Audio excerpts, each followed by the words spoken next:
16 जुलाई की सुबह ललितपुर की नदी के किनारे कुछ मछुआरे जाल डालकर मछलियां पकड़ रहे थे। लेकिन उस दिन उनके जाल में कुछ ऐसा फंसा जिसने पूरे गांव में खून जमा दिया। जाल के अंदर से आती सड़ान और एक नीला बोरा जब खोला गया तो उसमें मिली एक महिला की अर्धनग्न हालत में लाश। नमस्कार, मेरा नाम है मुनीब सैदी और आप देख रहे हैं रियल फाइल्स की आज की कहानी है उत्तर प्रदेश के ललितपुर गांव की। उत्तर प्रदेश का ललितपुर गांव के पास एक नदी है। नदी पर बैठे मछुआरे मछलियां पकड़ रहे थे। अचानक से एक बोरे के अंदर से लाश मिलती है। पुलिस को सूचना दी जाती है। पुलिस मौके पर पहुंचती है। बोरा खोला जाता है तो महिला की अर्धनग्न हालत में लाश मिलती है। पुलिस आसपास पहचान करती है लेकिन महिला की पहचान नहीं हो पाती। लाश की पहचान कर पाना मुश्किल था।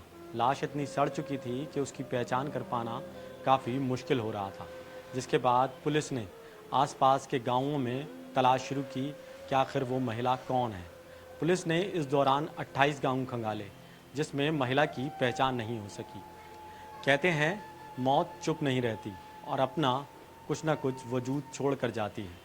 यही हुआ उस महिला के साथ। महिला के हाथ पर एक टैटू बना था जिससे महिला की पहचान हुई। पता चला कि महिला पास के एक गांव की है।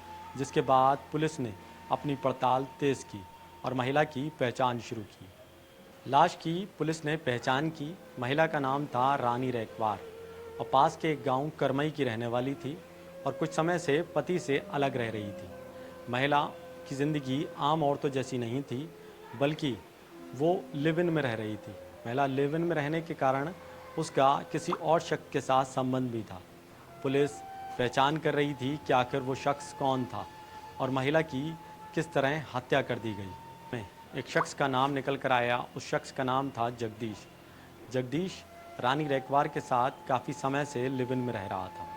पुलिस ने अपनी जांच शुरू की तो पता चला कि जगदीश और रानी एक दूसरे से सच्चा प्यार करते थे। वहीं आसपास के लोगों का कहना था कि रानी जगदीश के साथ काफ़ी समय से एक किराए के मकान में रह रही थी।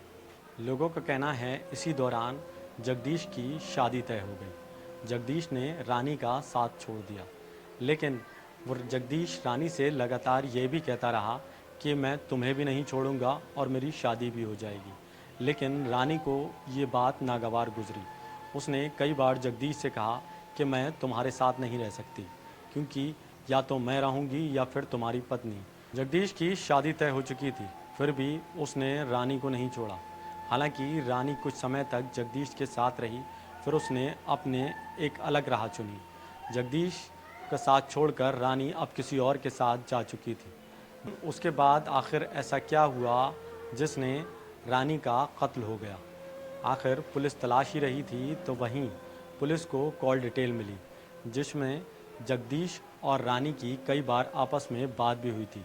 फिलहाल कॉल रिकॉर्ड निकाले गए, खंगाले गए, जिसमें सामने आया कि जगदीश और रानी एक दूसरे से बेहद प्यार करते थे। उनकी मीठी मीठी बातें और वादे इस बात के सबूत बने कि रानी और जगदीश में कितने गहरे संबंध थे। कॉल डिटेल निकालने के बाद जगदीश का पता लगाया। जगदीश आखिरकार पुलिस को मिल ही गया। कॉल डिटेल के बाद पुलिस ने जगदीश को उठाया। जगदीश से पूछताछ शुरू की। जगदीश ने बताया कि रानी कुछ समय से मेरे साथ थी, उसके बाद रानी किसी और के साथ रहने लगी थी। मेरा रिश्ता कहीं और तय हो गया था। जगदीश ने बताया कि जिस दिन रानी का कत्ल हुआ उस दिन वो गांव में मौजूद नहीं था। वो एक हफ्ते पहले ही गांव छोड़कर चला गया था। अब पुलिस की इस गुत्थी को सुलझाना मुश्किल हो रहा था। पुलिस की सख्ती के बाद आखिरकार जगदीश टूट गया। पुलिस को जगदीश ने बताया कि उसने YouTube से देखा कि किस तरह जहर दिया जाए और किस तरह कत्ल किया जाए, जिसके बाद उसने रानी को जहर दिया और जहर देने के बाद रानी को मार दिया। 16 जुलाई की रात जगदीश ने बताया उसने रानी को फ़ोन करके बताया कि मैं तुमसे आखिरी बार मिलना चाहता हूँ।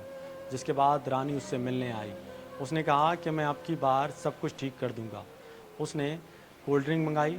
कोल्ड ड्रिंक में नशीला पदार्थ मिलाया, जिसके बाद रानी बेहोश हो गई। उसके बाद उसने रानी का गला दबाया। तब तक उसने गला दबाया जब तक रानी की सांसें थम नहीं गईं। अब की बारी थी सबूत मिटाने की। जगदीश ने यूट्यूब से देखकर जो सीखा था उसने वैसा ही किया। वो रस्सी लाया और उसके साथ एक बोरा भी लाया। उसने देखा जब रानी की सांसें थम चुकी हैं तब उसने बोरे को लाश में ठूसा, रस्सी से हाथ पैर बांधकर बोरे को बंद कर दिया। जिसके बाद उसने बोरे को बाइक पर रखा और ख़ुद एक नदी किनारे ले गया जहां उस बोरे को नदी के अंदर डाल दिया। जगदीश रानी की लाश को फेंक कर आखिरकार अपने गांव चला गया। उसने सोचा कि पुलिस उस पर शक नहीं करेगी, लेकिन कहते हैं ना कि जुर्म कितना ही बड़ा क्यों ना हो, पुलिस आखिर उसको ढूंढ ही लेती है। इसलिए ये कहानी हमें बताती है कि प्यार जब ज़िद में बदल जाए तो उसका अंजाम बर्बादी होता है। रानी अपने हिस्से का प्यार चाहती थी, लेकिन जगदीश उसमें अपनी मनमानी ढूंढ रहा था, जिसके बाद अब जगदीश जेल की सलाखों के पीछे है। कहानी का उद्देश्य किसी के दिल को ठेस पहुंचाना नहीं, बल्कि लोगों को जागरूक करना है। इसलिए सतर्क रहें, सावधान रहें। मिलते हैं अगली कहानी में रियल फाइल्स के साथ। तब तक जय हिंद।